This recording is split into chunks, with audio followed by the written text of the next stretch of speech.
मैं डॉक्टर अमित भटनागर पंतनगर कृषि विश्वविद्यालय में सस्य विज्ञान विभाग में प्राध्यापक के पद पर कार्यरत हूँ। इस चैनल के माध्यम से मेरा यह प्रयास है किसानों तक सही जानकारी पहुंचे ताकि उसका लाभ खेती में मिल सके। आज जो मैं बात करना चाहता हूं कि हमको जो खाद है वो कहाँ डालनी चाहिए ताकि पौधों को वो सही ढंग से मिल सके। यहाँ हम जो अपने खेत में हम मक्के की बुआई कर रहे हैं और ये हमने जो कूड़ खोली है, फरो खोली है, ये हमने 60 सेंटीमीटर पे खोली है। आप ये देखिए हमने इसमें खाद डाली है। ये खाद एनपीके खाद पड़ी हुई है, एनपीके 12-32-16, और ये बीज हमने मक्के का डाला है। तो बीज हमने करीब ये 20 सेंटीमीटर पे डाला है। और अब ये देखिए जो हम बीज है, जैसे ही ये इसकी जड़ें निकलेंगी ये खाद इसको मिल जाएगी। तो ये देख सकते हैं कि इसके आसपास इस दाने में नाइट्रोजन भी है, फास्फोरस भी है, पोटेशियम भी है, तीनों ही खाद हैं। तो जैसे ही जड़ निकलेगी इसको तीनों ही तत्व मिल जाएंगे, तो इसके ये पास में रहेगी। तो ये आपको ध्यान रखना है कि खाद जो भी है हमारी वो जड़ के पास होनी चाहिए। जितनी जड़ के पास रहेगी तो जैसे ही उसका अंकुर निकलेगा, जड़ें निकलनी शुरू होंगी, वो खाद को लेना शुरू कर देगी और पौधे को उसका लाभ मिलेगा। होता क्या है, गलत तरीका ये होता है कि आप ये जो बीज की स्थान देख रहे हैं, यहाँ पे हमारी फसल नहीं आएगी, ना इसकी जड़ें आएंगी। अब हमने मान लीजिए लास्ट हैरो करते समय पूरी खाद छिड़क दी, और तो ये खाद क्या होगी, यहाँ भी होगी, यहाँ भी होगी, और ये जब खाद यहाँ पे जो खाद होगी तो वो पौधे को नहीं मिल पाएगी, यहाँ केवल घास ही उगेगी। और जो पौधे को जहाँ बीज है वहां बहुत कम खाद मिल पाएगी। तो फसल को बहुत ही कम खाद मिल पाती है, जबकि घास को बहुत ज्यादा फसल मिलती है, वो घास को बहुत ज्यादा खाद मिल जाती है। इस कारण से घास बहुत ज्यादा निकलती है। तो एक तो क्या होगा, हम कूड़ में डालेंगे जिसे हम फरो कहते हैं अंग्रेजी में, एक तो खाद की वेस्टेज नहीं होगी, पूरी खाद मिलेगी, घास को कम खाद मिलेगी तो घास की समस्या भी कम होगी। तो ये बात आपको ध्यान रखनी है कि खाद जो भी हम डाल रहे हैं, चाहे हम एमओपी डालें, डीएपी डालें, एनपीके डालें, कोई भी डालें, उसको बीज के पास ही हमें डालना चाहिए। अब ये देखिए कि इस समय शाम हो रही है और थोड़ा सा मॉइस्चर भी कम है, तो हम इस कूड़ को खुला छोड़ दें। रात भर में क्या होगी, जो ओस गिरेगी, तो जो ओस, वैसे तो इसके नीचे मॉइस्चर है, आप देखेंगे ये मिट्टी काली काली जो हो रही है ये ओस की वजह से हो रही है, ये नीचे सॉरी मॉइस्चर है उसकी वजह से हो रही है। अभी हम इस कूड़ को बंद नहीं करेंगे, अभी इसको हम खुला रखेंगे और रात भर इसमें जो ओस गिरेगी तो इसमें मॉइस्चर आ जाएगा, और सुबह आकर के हम इसको बंद कर देंगे। तो इसको हम ड्यू हार्वेस्टिंग भी कहते हैं। ड्यू मतलब ओस, हार्वेस्ट मतलब उसको यूज कर लेना। तो इस तरह से आप बुआई कर रहे हैं, शाम के समय बुआई कर रहे हैं, तो खुला छोड़ दीजिए। रात में जो ओस पड़ेगी इसमें नमी आ जाएगी और सुबह आकर इसको बंद कर दीजिए, तो अच्छी नमी मिल जाएगी, अंकुरण भी अच्छा होगा, तो आपकी फसल भी क्या होगी, बहुत अच्छी होगी। तो ये हम उपाय कर सकते हैं कि अगर मॉइस्चर की कमी आ रही है तो हम उसको रात भर खुला छोड़ें और सुबह आकर के उसको बंद कर दें।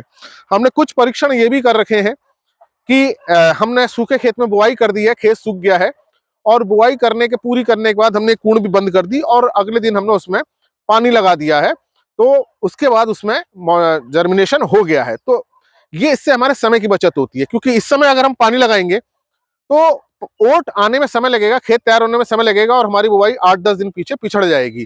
तो बुआई में देरी ना हो, और अगर आपको थोड़ी देर हो गई है तो आप ऐसे भी कर सकते हैं, जितना भी मॉइस्चर है उसके दो तरीके हैं, इसको खोल दीजिए, रात भर खुले रहने दीजिए, फिर सुबह आके बंद कर दीजिए। अगर मॉइस्चर बहुत ही कम हो रहा है तो बुआई कर दीजिए, कूड़ बंद कर दीजिए और उसके बाद उसमें सिंचाई कर दीजिए। तो उस केस में अगर सिंचाई आपको बाद में करनी है, थोड़ा सा बीज बढ़ा दीजिए, क्योंकि कुछ पूरा बीज नहीं निकल पाता है। लेकिन हमें प्रयास यही करना चाहिए कि हम समय से बुआई कर दें और उसमें नमी भी अच्छी बनी रहे, ताकि बीज को पूरा मॉइस्चर मिले और खाद को घुलने के लिए भी पूरा मॉइस्चर मिले। तो ये आपको ध्यान रखना है कि हमारी जो खाद है वो कूड़ में ही होनी चाहिए। अगर हम बुआई सीड ड्रिल से करते हैं तो सीड ड्रिल में तो बीज और खाद साथ साथ जाते ही है। अगर आप सीड ड्रिल से नहीं कर रहे हैं और आपने फर ओपनर से खुलवाई, हाथ से बुआई चल रही है, तो पूरी खाद खेत में नहीं छिड़कवानी है। खाद को हमको फरों में लेकर के इस तरह से डालते जाना है। आप ये देख सकते हैं, ये खाद पूरी फरो कूड़ में पड़ी है और बीज पड़ा है, और ये खाद इसको तुरंत मिल जाएगी। तो ये आप लोगों को सलाह है कि खाद बीज के पास ही रखें, क्योंकि जो फास्फोरस और पोटेशियम है खास तौर से बिल्कुल जमीन में चल नहीं पाता है, वहीं स्थिर रहता है। तो जड़ों का उस खाद तक पहुंचना बहुत जरूरी है। अगर फास्फोरस पोटेशियम दूर होगा जड़ से तो पौधे की उसकी उपलब्धता कम होगी और फसल की बढ़वार अच्छी नहीं होगी। तो कोई भी खाद है, चाहे नाइट्रोजन है, फास्फोरस पोटेशियम है, जड़ के पास होनी चाहिए। तो ये एक तरीका, अच्छा तरीका होता है। खास तौर से ये मक्का है, गन्ना है, जहां हम दूरी बहुत ज्यादा होती है, 60 सेंटीमीटर पे है या 45 पे है या 75 सेंटीमीटर पे है, 2.5 फुट पे अगर हम मक्का बो रहे हैं या 2 फुट पे मक्का बो रहे हैं या कोई दूसरी फसल बो रहे हैं, तो उसमें बीच में अगर खाद रहती है तो उसका कोई फायदा नहीं होता है, बल्कि नुकसान होता है। एक तो खाद कम मिलेगी, दूसरा घास ज्यादा निकलेगी। इसलिए आप इसी तरह से बुआई करें ताकि आपको ज्यादा से ज्यादा फायदा मिले। तो आशा है मेरी बात आपकी समझ में आई होगी कि खाद को हमें किस तरह से प्रयोग करना है और किस तरह से हमें बीज के साथ उसको एडजस्ट करना है कि उसका ज्यादा से ज्यादा लाभ हमें मिल सके। अब एक प्रश्न ये भी हो सकता है कि बिल्कुल खाद के साथ ये रहेगा तो क्या ये जल जाएगा? अब देखिए, यहाँ ये बीज है, यहाँ ये खाद है, इसके बीच में थोड़ी सी मिट्टी है। दूसरा, जब हम इसे ढकेंगे तो ये मिट्टी भी देखिए बीच में आ जा रही है।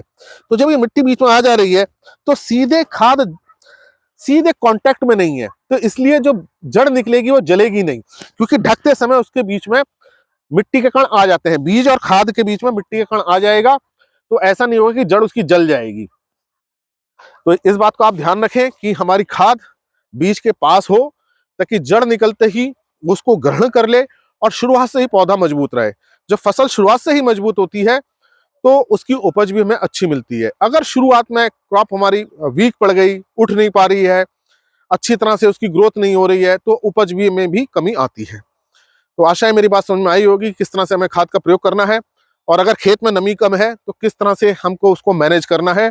आप रात भर इसको खुला छोड़ दीजिए। आज हम इसे रात भर खुला छोड़ेंगे, कल सुबह हम इसको बंद करेंगे। आप ये भी कर सकते हैं, अगर खेत बहुत ज्यादा सूख रहा है और देर हो रही है तो आप सीधे बुआई कर दीजिए, उसके बाद अगले दिन पानी लगा दीजिए। लेकिन ऐसी स्थिति में थोड़ा सी बीज दर बढ़ा दीजिए, क्योंकि हो सकता है कुछ बीज ना निकले। इस प्रकार के लेक्चर्स को देखने के लिए कृषि किसान प्लेलिस्ट देखिए, और अगर चैनल सब्सक्राइब नहीं किया तो सब्सक्राइब कीजिए। धन्यवाद।